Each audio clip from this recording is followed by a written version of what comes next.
Last time we were introduced to a series of new characters. Mina Murray and Lucy Westenra wrote to each other about Lucy's experience of being proposed to 3 times.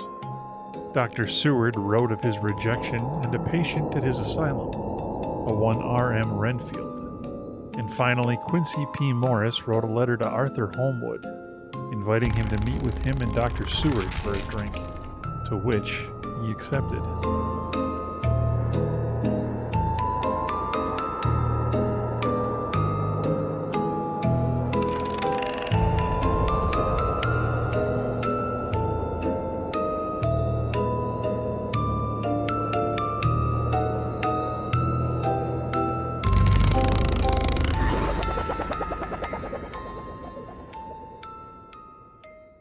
Mina Murray's Journal. 24 July, Whitby. Lucy met me at the station looking sweeter and lovelier than ever, and we drove up to the house at the Crescent Inn which they have rooms. This is a lovely place. The little river, the Esk, runs through a deep valley which broadens out as it comes near the harbour. A great viaduct runs across with high piers, through which the view seems somehow further away than it really is. The valley is beautifully green, and it is so steep that when you are on the high land on either side you look right across it, unless you are near enough to see down. The houses of the old town the side away from us are all red-roofed, and seem piled up one over the other anyhow, like the pictures we see of Nuremberg. Right over the town is the ruin of Whitby Abbey, which was sacked by the Danes, and which is the scene of part of Marmion, where the girl was built up in the wall. It is a most noble ruin of immense size and full of beautiful and romantic bits. There is a legend that a white lady is seen in one of the windows. Between it and the town there is another church, the parish one, round which is a big graveyard all full of tombstones. This is to my mind the nicest spot in Whitby, for it lies right over the town and has a full view of the harbour, and all up the bay to where the headland called Kettleness stretches out into the sea. It descends so steeply over the harbour that part of the bank has fallen away, and some of the graves have been destroyed. In one place part of the stonework of the grave stretches out over the sandy pathway far below. There are walks with seats besides them through the churchyard, and people go and sit there all day long looking at the beautiful view and enjoying the breeze. I shall come and sit here often myself and work. Indeed, I am writing now with my book on my knee, in listening to the talk of 3 old men who are sitting beside me. They seem to do nothing all day but sit here and talk. The harbour lies below me with one on the far side, one long granite wall stretching out into the sea, with a curve outwards at the end of it, in the middle of which is a lighthouse. A heavy sea wall runs along outside of it. On the near side the sea wall makes an elbow crooked inversely, and its end too has a lighthouse. Between the 2 piers there is a narrow opening into the harbour, which then suddenly widens. It is nice at high water, but when the tide is out it shoals away to nothing, and then there is merely the stream of the Esk running between banks of sand, with rocks here and there. Outside the harbour on this side there rises for about half a mile a great reef, the sharp of which runs straight out from behind the south lighthouse. At the end of it is a buoy with a bell which swings in bad weather and sends in a mournful sound on the wind. They have a legend here that when a ship is lost, bells are heard out at sea. I must ask the old man about this. He is coming this way. He is a funny old man. He must be awfully old, for his face is gnarled and twisted like the bark of a tree. He tells me that he is nearly 100, and that he was a sailor in the Greenland fishing fleet when Waterloo was fought. He is, I am afraid, a very sceptical person, for when I asked him about the bells at sea and the White Lady at the Abbey, he said very brusquely, "I wouldn't fash mussel about them, miss. Them things be all wore out. Mind, I don't say that they never was, but I do say that they wasn't in my time. They be all very well for comers and trippers and the like, but not for a nice young lady like you.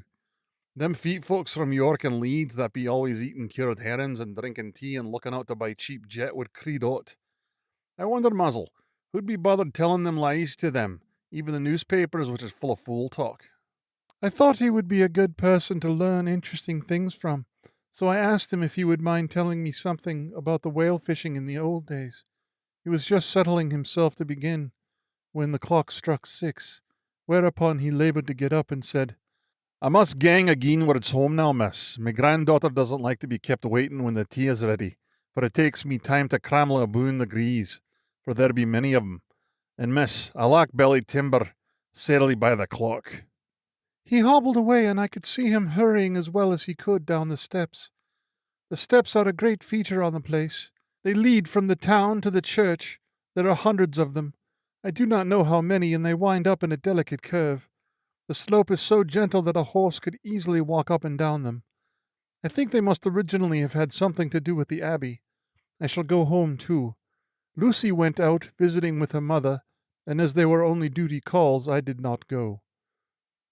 1 August. I came up here an hour ago with Lucy, and we had a most interesting talk with my old friend and the 2 others who always come and join him. He is evidently the Sir Oracle of them, and I should think must have been in his time a most dictatorial person. He will not admit anything, and down faces everybody. If he can't out-argue them, he bullies them, and then takes their silence for agreement with his views. Lucy was looking sweetly pretty in her white lawn frock. She has got a beautiful colour since she has been here. I noticed that the old men did not lose any time in coming and sitting near her when we sat down. She is so sweet with old people. I think they all fell in love with her on the spot. Even my old man succumbed and did not contradict her, but gave me double share instead. I got him on the subject of the legends, and he went off at once into a sort of sermon. I must try to remember it and put it down. It be all fool talk, lock, stock, and barrel. That's what it be and naught else. These bands and wafts and boogosts and barguests, all buggles and all lint. Them is only fit to set bairns and dizzy women all beldering. They be naught in airblibs. They all in grims and signs and warnings be all invented by parsons and ilsome birk bodies and railway touters to scare and scunner halflings and to get folks to do something that they don't other inclined to. It makes me ireful to think of them. Why, it's them that not content with printing lies on paper and preaching them out of pulpits. Does want be cutting them on tombstones. Look, here all around you in what air you will. All them steens holding up their heads as well as they can out their pride. Is a can't simply tumbling down with the weight of lies wrote on them. Here lies the body or sacred to the memory wrote on all of them, and yet in nigh half of them there bean't no bodies at all, and the memories of them bean't cared a pinch of snuff about, much less sacred. Lies all of them, nothing but lies on one sacred or another. My gog, but it'll be queer scowderment at the day of judgment when they come tumbling up in their death scarks, all drooped together and trying to drag their tombsteins with them to prove how good they was, some of them trembling and dithering with their hands a dozen and slippery from lying in sea. They can't even keep their goop of them. I could see from the old fellow's satisfied air and the way in which he looked round for the approval of his cronies that he was showing off, so I put in a word to keep him going. Oh, Mr. Swales, you can't be serious. Surely these tombstones are not all wrong. Yablins, there may be a poorish few not wrong, saving where they make out the people too good, for there be folk that do think a balm bowl like the sea, if only it be their own. The whole thing be only lies. Now look you here, you come here a stranger and you see this kirkgarth. I nodded, for I thought it better to assent, though I did not quite understand his dialect. I knew it had something to do with the church. He went on. And you can say that all these steens be a boon folk that happened here, snod and snug. I assented again. Then that be just where the lie comes in. Why, there be scores of these lay beds that be tomb as the old Don's buckabox on Friday night. He nudged one of his companions, and they all laughed. And my gog, how could they be otherwise? Look at that one. The aftest of Baft and Beerbank. Read it. I went over and read, Edward Spenslaw, Master Mariner, murdered by pirates off the coast of Andres, April 1854, age 30. When I came back, Mr. Swales went on. Who brought him home, I wonder, to hap him here? Murdered off the coast of Andres, and you conceit that his body lay under? Why, I could name ye a dozen whose bones lie in the Greenland seas above. He pointed northwards, or where the currents may have drifted them. There be the steens around ye. You can, with your young eyes, read the small print of the lies from here. This Braithwaite Lowry. I knew his father, lost in the lively off Greenland in the 20, or Andrew Woodhouse, drowned in the same seas in 1777, or John Paxton, drowned off Cape Farewell a year later, or old John Rawlings, whose grandfather sailed with me, drowned in the Gulf of Finland in 50. Do you think that all these men will have to make a rush to Whitby when the trumpet sounds? I have me own theorems about it. I tell you that when they got here, they'd be jumbling and jostling one another that way, that it'd be like a fight up on the ice in the old days, when we'd be at one another from daylight and dark and trying to tie up our cuts by the aurora borealis. This was evidently local pleasantry, for the old man cackled over it, and his cronies joined in with gusto. But, I said, surely you are not quite correct, for you start on the assumption that all the poor people, or the spirits, will have to take their tombstones with them on the day of judgment. Do you think that will be really necessary? Well, what else will be the tombstones for? Answer me that, miss. To please their relatives, I suppose. To please their relatives, you suppose? This he said with intense scorn. How will it pleasure their relatives to know that lies is wrote over them, and that everybody in the place knows that they be lies? He pointed to a stone at our feet which had been laid down as a slab on which the seat was rested, close to the edge of a cliff. Read the lies on that trough stone, he said. The letters were upside down to me from where I sat, but Lucy was more opposite to them, so she leant over and read, Sacred to the memory of George Cannon, who died, in the hope of a glorious resurrection, on July 29, 1873, falling from rocks at Kettleness. This tomb was erected by his sorrowing mother to her dearly beloved son. He was the only son of his mother, and she was a widow. Really, Mr. Swales, I don't see anything very funny in that. She spoke her comment very gravely and somewhat severely. You don't see aught funny.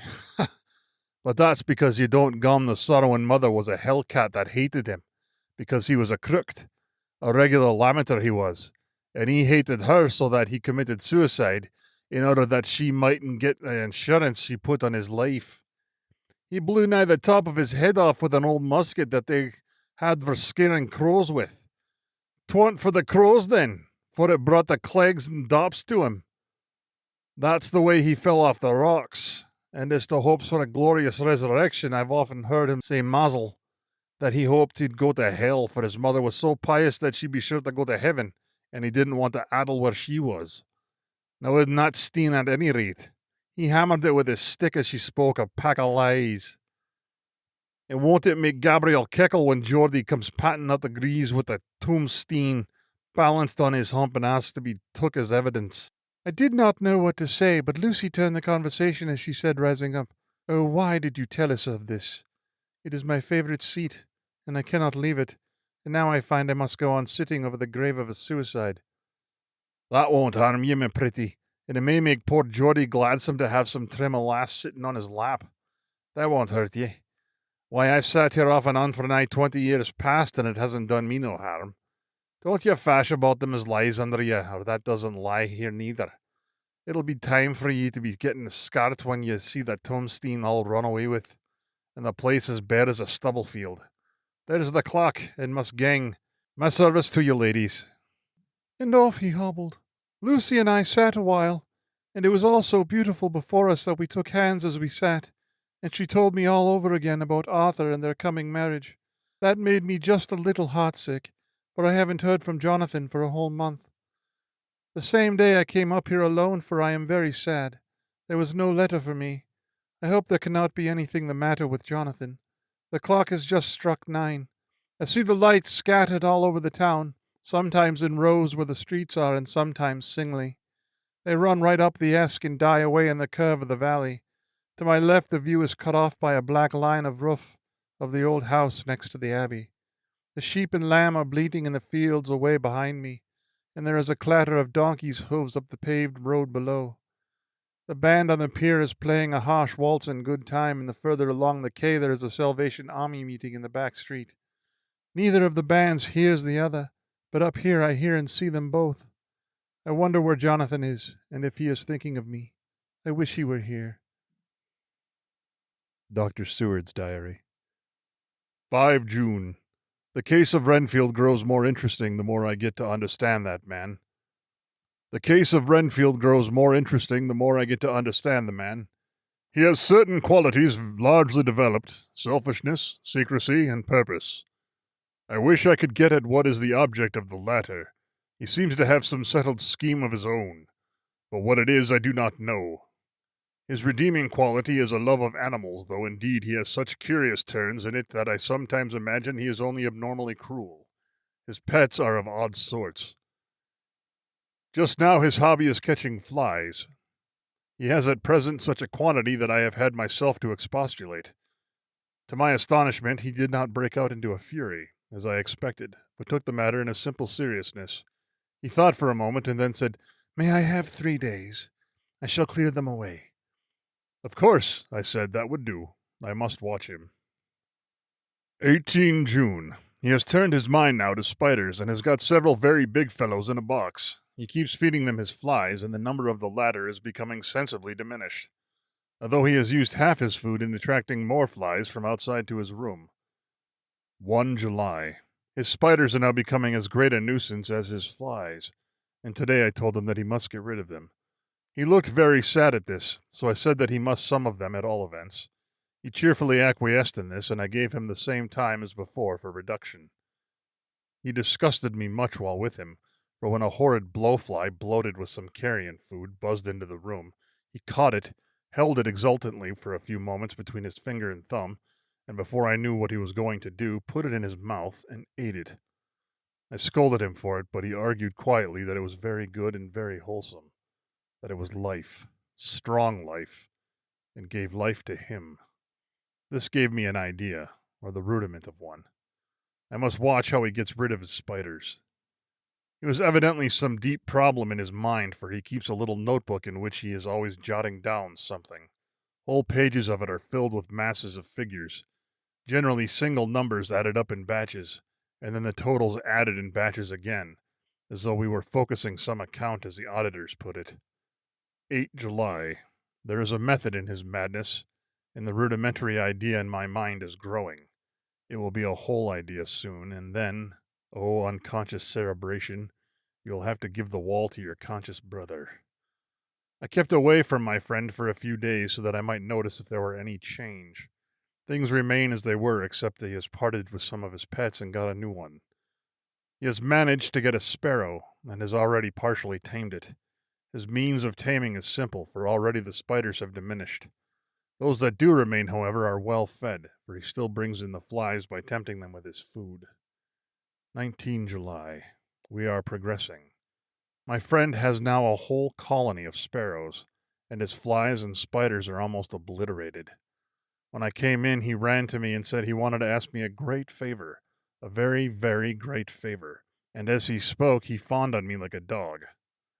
I asked him what it was, and he said with a sort of rapture in his voice, of bearing, "A kitten, a nice, little, sleek, playful kitten that I can play with and teach and feed and feed and feed." I was not unprepared for this request, for I had noticed how his pets went on increasing in size and vivacity, but I did not care that his pretty family of tame sparrows should be wiped out in the same manner as the flies and spiders. So I said I would see about it, and asked him if he would not rather have a cat than a kitten. His eagerness betrayed him as he answered, "Oh, yes, I would like a cat. I only asked for a kitten, lest you should refuse me a cat. No one would refuse me a kitten, would they?" I shook my head, and said that at present I feared it would not be possible, but I would see about it. His face fell, and I could see a warning of danger in it, for there was a sudden fierce, sidelong look which meant killing. The man is an undeveloped homicidal maniac. I shall test him with his present craving and see how it will work out. Then I shall know more. 10 p.m. I have visited him again and found him sitting in a corner brooding. When I came in, he threw himself on his knees before me and implored me to let him have a cat, that his salvation depended upon it.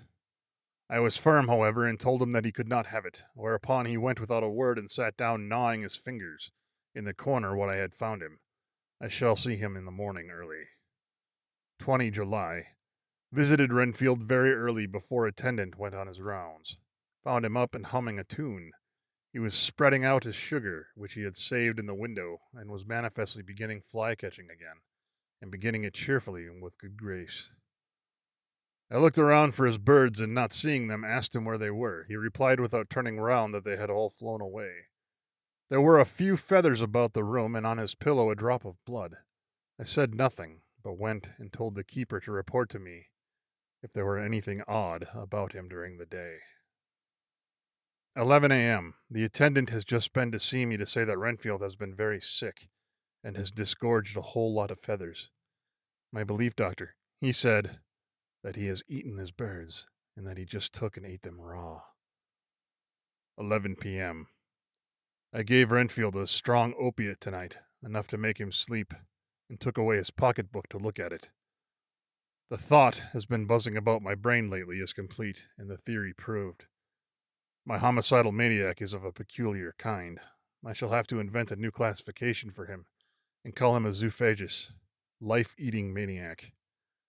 What he desires is to absorb as many lives as he can, and he has laid himself out to achieve it in a cumulative way. He gave many flies to one spider, and many spiders to one bird, and then wanted a cat to eat the many birds. What would have been his latter steps?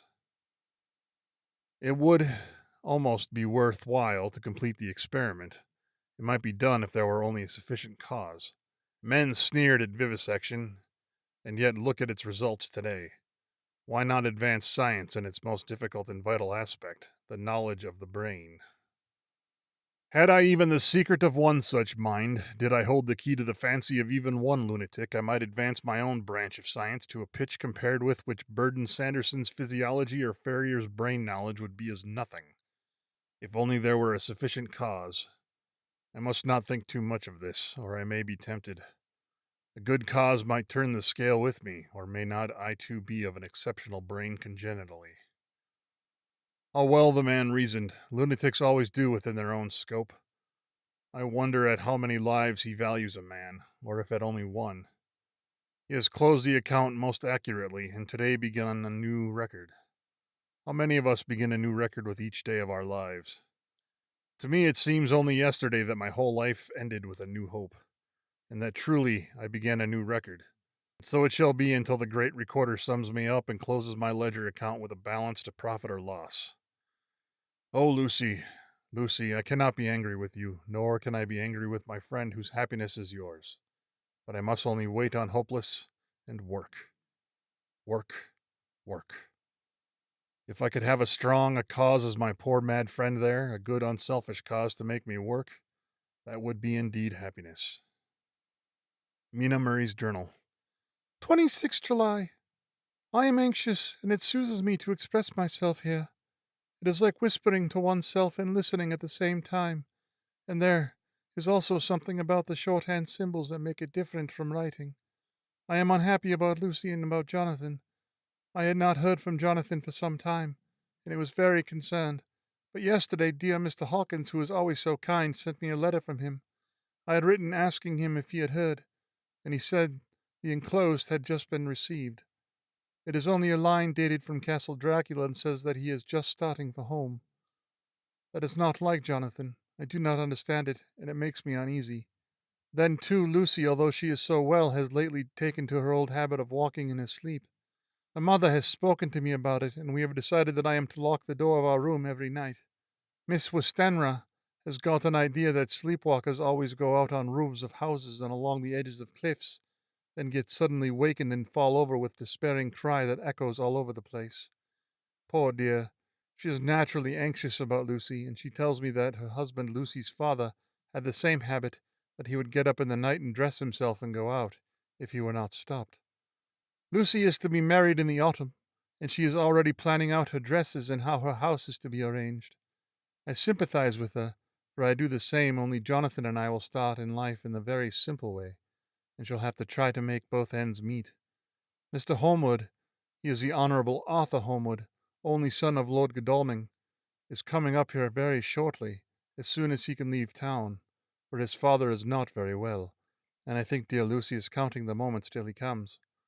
She wants to take him up in the seat on the churchyard cliff and show him the beauty of Whitby. I dare say it is the waiting which disturbs her. She will be all right when he arrives. 27 July. No news from Jonathan. I am getting quite uneasy about him, though why I should I do not know, but I do wish that he would write, if it were only a single line.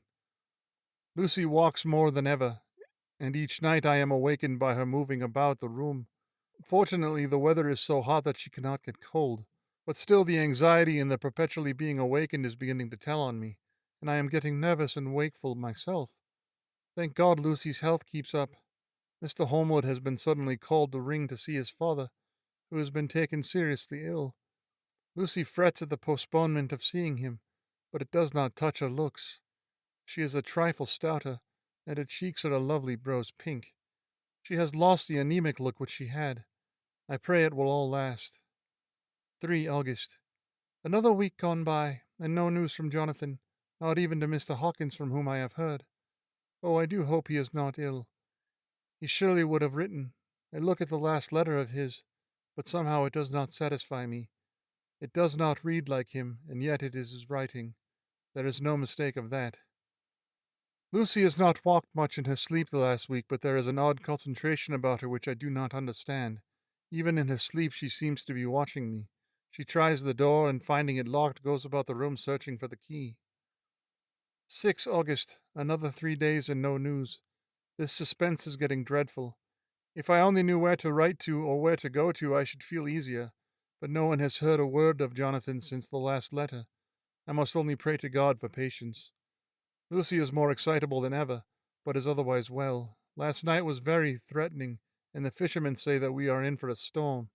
I must try to watch it and learn the weather signs.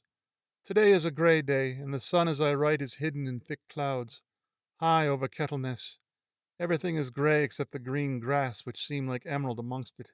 Grey earthy rock, grey clouds, tinged with the sunburst at the far edge, hang over the grey sea, into which the sand points stretch like grey figures. The sea is tumbling in over the shallows and the sandy flats with a roar, muffled in the sea mist drifting inland. The horizon is lost in a grey mist.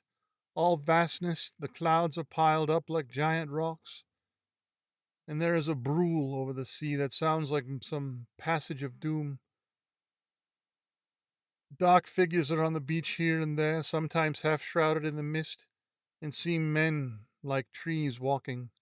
The fishing boats are racing for home and rise and dip in the groundswell as they sweep into the harbor, bending to the scuppers. Here comes old Mr. Swales. He is making straight for me, and I can see by the way he lifts his hat that he wants to talk. I have been quite touched by the change in the poor old man. When he sat down beside me, he said in a very gentle way, "I want to say something to you, miss." I could see he was not at ease, so I took his poor old wrinkled hand in mine and asked him to speak fully. So he said, leaving his hand in mine, "I'm afraid, my dearie, that I must have shocked you by all the wicked things I've been saying about the dead, and such like for weeks past, but I didn't mean them. And I want you to remember that when I'm gone, we odd folks that be daffled, and with one foot abaft in crook hole. And we don't want to feel scart of it, and that's why I've took to making light of it, so that I'd cheer up my own heart a bit. But Lord love you, miss, I ain't afraid of dying, not a bit. Only I don't want to die if I can help it. My time must be nigh at hand now, for I'd be out 100 years is too much for any man to expect. And I'm so nigh of it that the odd man is already whetting his scythe. You see, I can't get out of the habit of coughing about it all at once. The chaffs will wag as they used to. Some day soon the angel of death will sound his trumpet for me. Don't ye do all greet me, dearie. If he should come this very night, I'd not refuse to answer his call, for life be, after all, only a waiting for something else than what we're doing, and death be all that we can rightly depend on. But I'm content for it's coming to me, me dearie, and coming quick. It may be coming while we be looking and wondering. Maybe it's in that wind out over the sea that's bringing with it loss and wreck and sore distress and sad hearts. Look! Look! There's something in that wind and in that host beyond that sounds and looks and tastes and smells like death. It's in the air. I feel it coming. Lord, make me answer cheerful when my call comes. He held up his arms devoutly and raised his hat. His mouth moved as though he were praying. After a few minutes' silence, he got up, shook hands with me and blessed me and said goodbye and hobbled off. It all touched me and upset me very much. I was glad when the Coast Guard came up along with his spyglass under his arm. He stopped to talk with me, as he always does, but all the time kept looking at a strange ship. I can't make her out. He said, She's a Russian by the look of her, but she's knocking about in the queerest way. She doesn't know her mind a bit. She seems to see the storm coming, but can't decide whether to run up north in the open or to put in here. Look there again. She steered mighty strangely, for she doesn't mind the hand of the wheel, changes about with every puff of the wind. We'll hear more about her before this time tomorrow.